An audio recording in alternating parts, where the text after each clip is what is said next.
Hey, check out the ARM Stage 2 4.0T intake.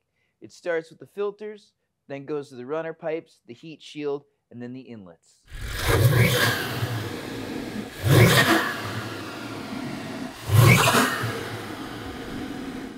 We'll start off with the inlets. This is essential for any tuning over stage 1. It's going to be a full 63 millimeter from the inlet all the way up to the silicone pipes.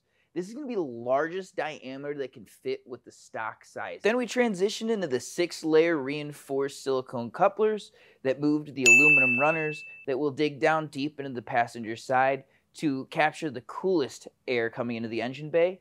And then we have the large dry media filters that are going to be 68 cubic inches each to a total of 136 all around. And the dry media filters are going to be a must for the newer cars that are going to utilize a MAF sensor, because the oiled filters can sometimes collect on the MAF sensor, causing for premature wear. And to top it all off, like a cherry on top, we have the heat shield, which is going to keep unwanted engine heat from the filters, and it will allow the aluminum runner pipes to go through them. Altogether, this creates the ultimate Stage 2 intake for the 4.0T platform. Head over to armmotorsports.com to unlock the full potential of your 4.0T.